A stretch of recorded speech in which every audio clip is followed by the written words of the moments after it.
Hi, I'm June. I'm a compulsive overeater. Hi, everybody. And like all of you, I weigh, measure 3 meals a day off the gray sheet. I write them down. I commit them to my sponsor. I don't eat in between these meals, no matter what, because abstinence is the most important thing in my life. Because without it, I don't have a life. And I pray to remember I'm a thought away from a bite and a bite away from a binge today. And on November 2nd, I celebrated 10 years. And, you know, freaking miracle, man.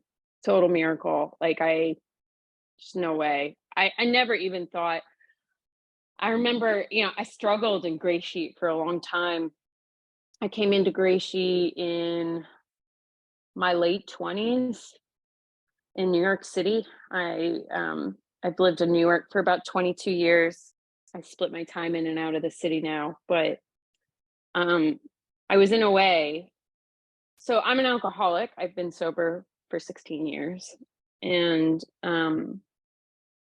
so it took me. I started I'm just sorry, I'm a little all over the place. I just had step work with a sponsee right before this, so my brain is a little mushy, but I'm doing my best. So what it was like, I I've never been normal around food. That's the only thing I can remember. I remember there was a time where I was able to sort of manage it. I was not a fat kid. I think that's why it was hard for me when I came into Gray Sheet because I was fat, but I wasn't like obese, and people were telling me that I wasn't a fat person, but I knew I was fat. And I just was getting all these mixed messages. I think what it comes down to is like I really didn't know that this was a disease. I didn't know anything about addiction. I knew that my father was an alcoholic, and my mother always told me like to be careful because my father's an alcoholic, I could be an alcoholic. And my whole family is fat. Like, and I say that with love, but very, large group of people. And my brothers, I remember my brother like running up and down the stairs as a kid when he was losing weight when he was a teenager. He was always like a overweight kid growing up. And then when he became a teenager and he wanted to start dating, I remember him running up and down the stairs, my mom teaching him how to run up and down the stairs. I remember there was always a drawer in our kitchen that was like full of junk food all the time. Um, I remember that my mom used to hide food on us, like she would put it up in the cupboards in certain places, because we were always eating each other's food. There was just certain things in the house that were just like never, like if they were around, they were gone quickly. And most of those things are the things that I don't eat today. So I don't really remember struggling all that much until I got sober. So I'm going to start there. So I got sober. I was 25, and I was a hardcore alcoholic and drug addict. It was really bad, and almost died from it at 25.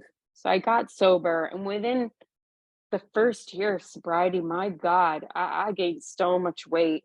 I didn't even know what the hell was happening. I thought it was because I wasn't exercising as much, which also, things had changed. I wasn't like compulsively exercising. I used to take like tons of water pills. I used to exercise 2 hours a day at the gym every single day, sometimes 3 to 4 hours if I could squeeze it in. If I could squeeze in like 3 classes back to back, I would do that. I mean, everything was all about my appearance, all about the way I looked, all about the way people perceived me. Like, I was living in New York City, going to college, and I just wanted to be famous. Like, that was me. I just wanted to be famous. I just wanted to be pretty. I just wanted to be like adored, all of this shit. And my whole life revolved around that. So my body image was pretty important to me, and the way I looked was like central. And then when I got sober and I started going to meetings and becoming involved in the 12-step community of AA, like I didn't have as much time to focus on that stuff. So it started to slip. I gained so much weight. I mean, a year 2 years later, I didn't even recognize myself, you know? I was like, "What the hell is going on?" And I was eating, you know? And to be honest, like, if I hadn't had the sugar that first year, I don't know if I would have gotten sober, you know? It helped me through it. So,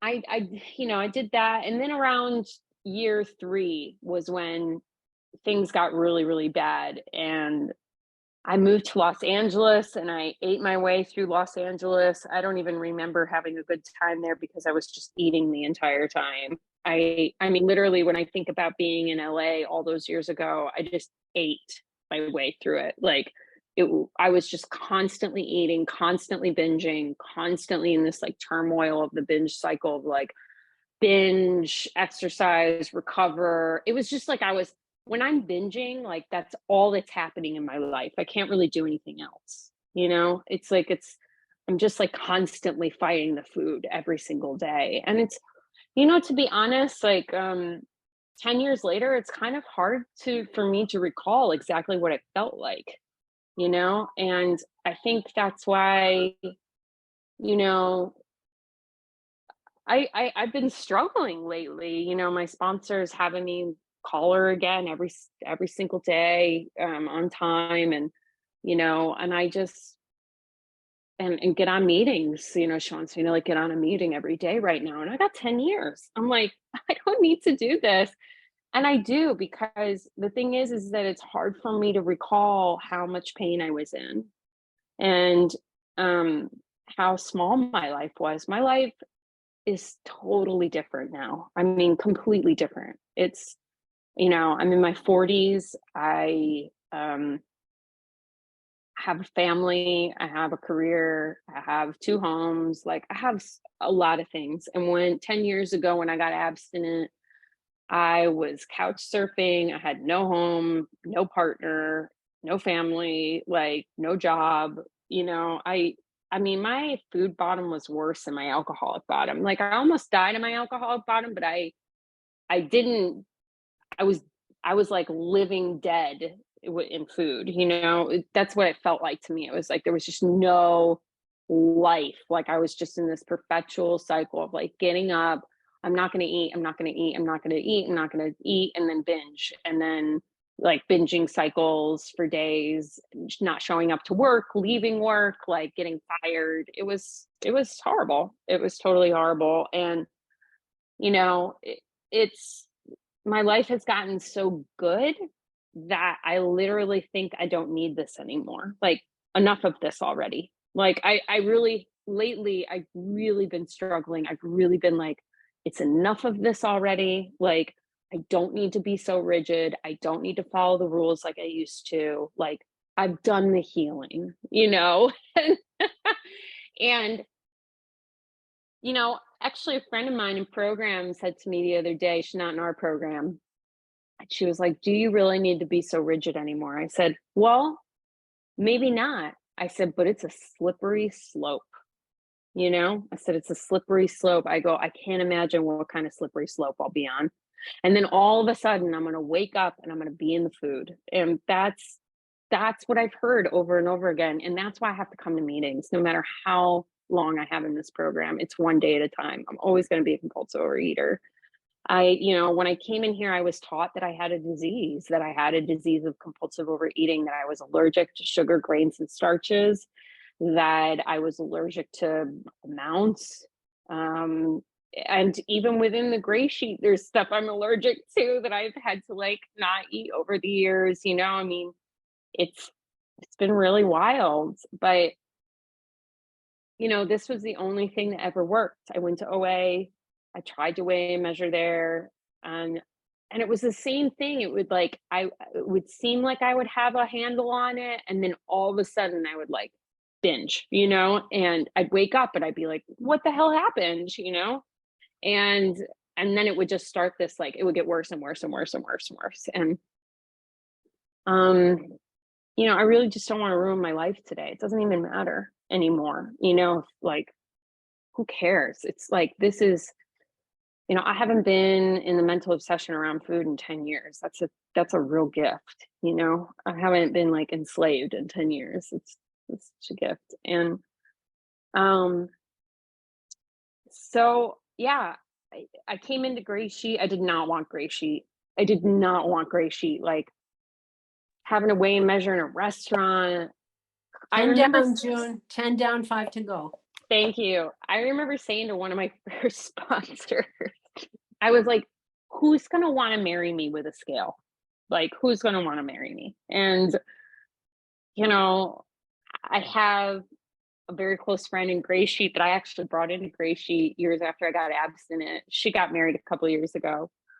Her husband is very, very French and does not like her scale so much, but she's like, I come with the scale or no go. And, when I met my partner, who I will end up marrying, I told him about this and he was like, people do crazier things too. And I was like, oh my God, he's a keeper, you know? And like, what I have found is like all of my fears are not true, like I have found the right people in my life who love me for me, who don't ever say anything, who support my abstinence and support, because in all honesty, they like who I am. They don't want to see the other version of me. And if they've seen the other version of me, they like this version better. Like my family really likes this version better. Um,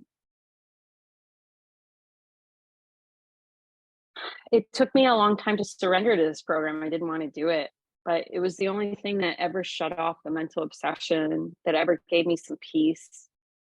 I mean, I feel like I'm in this like God-given body today, that I was meant to have. And, I'll be 42 in February and I don't feel it. I mean, some days my body definitely feels that way, but I don't feel it so much in my head, at least.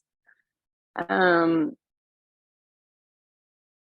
don't know, things just got better the longer I stayed abstinent. And I don't really understand how the two are connected, but I know that they are. I know that like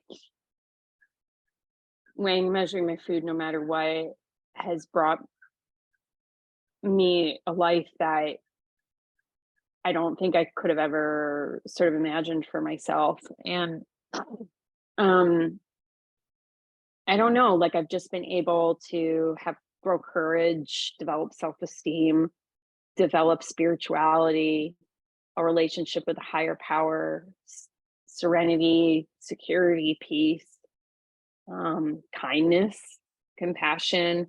I'm not so much of an asshole like I used to be, and I really like that.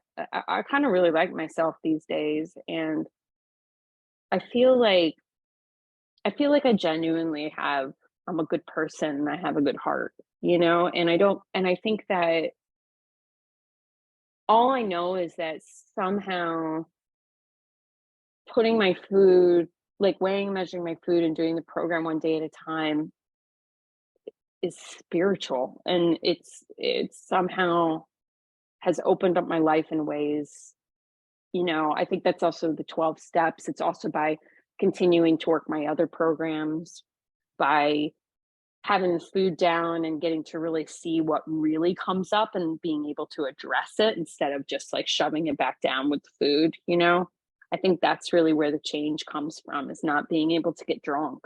And um going to therapy and like going to these other things that have really helped me grow as an individual. And 1 minute left. thanks, and be able to be a part of the world. So I think that that's like, despite whatever I'm going through today, or like where I might be in this season of my abstinence, I think that I couldn't be more grateful for, like, all I know is that if I just wait it out, it's going to pass. And whatever is on the other side of it is just going to like make me stronger, as long as I just continue to weigh and measure my food. So, um,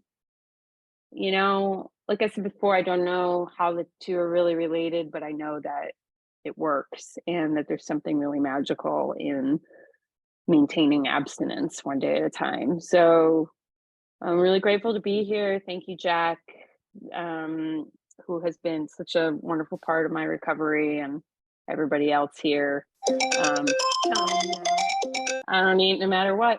Thank you.